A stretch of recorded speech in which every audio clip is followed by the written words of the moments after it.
Assalamu alaikum wa rahmatullahi wa barakatuh. Inshallah, we're going to learn how to do the practical side of the wuzu. Now, if you can see, I'm stood in a place, the toilet is in this area here. If you ever do wuzu at home, then make sure that if you are doing wuzu in the place where the toilet is, obviously you won't be able to read any du'as as well. But because this place is a separate to the place where we have the toilet, so it's going to be much easier. Now, a few very things that we remember when we do wuzu is, first of all, have the intention. Or intention, for example, you don't have wuzu, you intend to clean yourself, you need to get purity, to read the Quran, to offer your salah. That is your intention.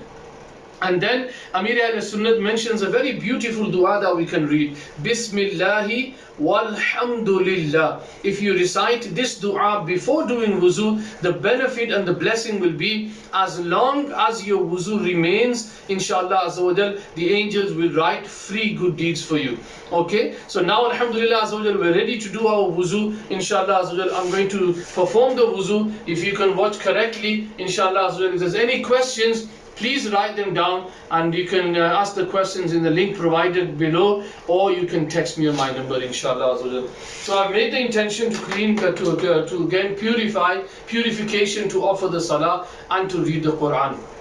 I've recited the dua, Bismillah walhamdulillah. Make sure that you don't waste water. Try to get some water tubs that enough water is dripping so that you can do wuzu in a correct manner. Remember, one of the important things of doing wuzu, if there's only a few drops of water, 2 drops must be dropping onto the part of the area that you are washing, and then just massage that. So inshallah, I'm quickly going to do wuzu, inshallah. Bismillah walhamdulillah. Bismillah walhamdulillah. Make sure you wash your hands thoroughly by letting the hands go through the fingers as well. Bismillah walhamdulillah. You don't have to read it again and again, just once will be enough. First of all, we clean the mouth. Bismillah.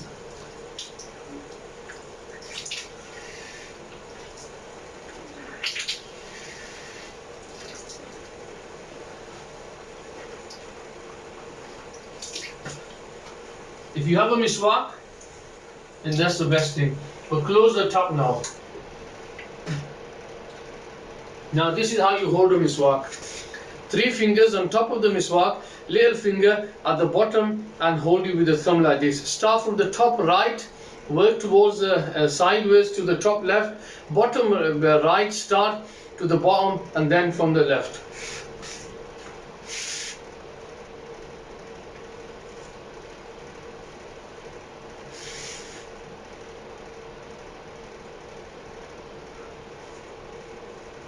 And then you can wash your miswak.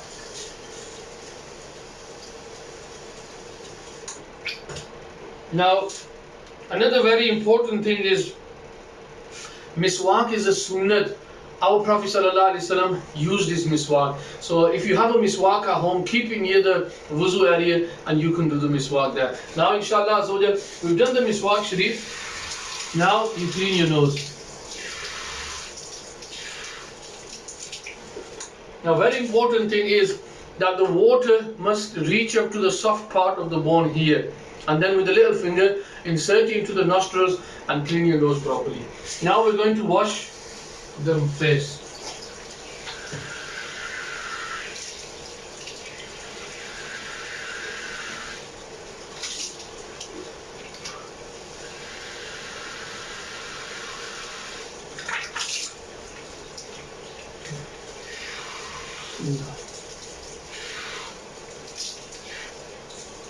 If you have a beard, mashallah, khilal of the beard like this.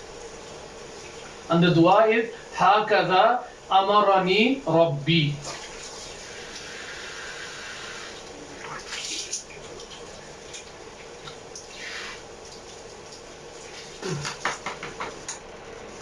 When you wash your face, make sure it's starting from the top of the forehead, bottom of the chin, one earlobe to the other earlobe. Don't close your eyes too tightly. Make sure these eyes are washed properly as well, with the ear as well, and especially this side part of the face near the ears. Now we're going to be washing our arms. So when you wash the arms, make sure that you can wash the arms like this, but start to wash them from the top of the finger. You can wash them arms like this as well. Whichever way is easier for you. Just make sure you do the right arm first, massage it, then the left arm.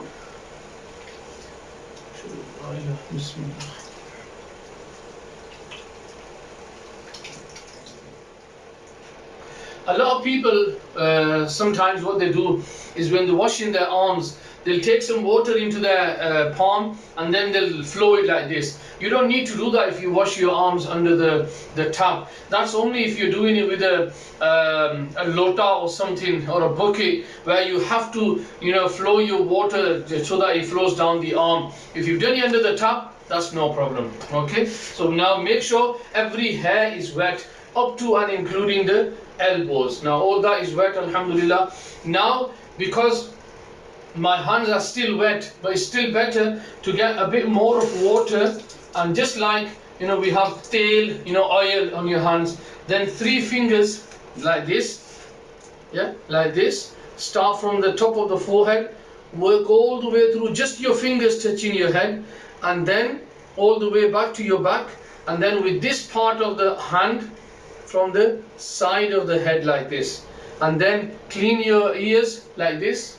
Clean your ears, and then with the little finger put them inside the ear hole and clean like this, and with the thumb behind the ear like this, and then use the back of the fingers now to do masa of the back of the head. Do not do masa of the front of the neck. Now that's what we wash the arms. Now inshallah, because I made this video in a sense that a lot of people will be doing wuzu at home, so they'll be using a sink. It's still better to have a wuzu area. If not, then first of all, don't open your tap straight away.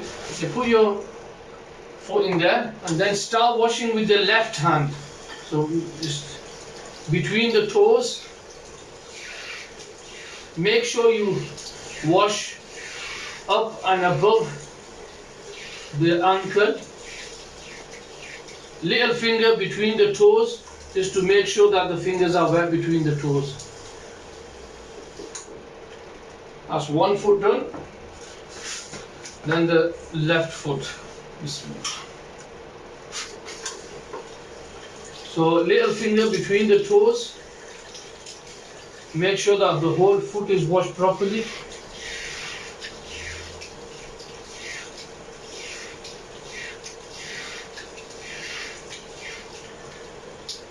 And then close it.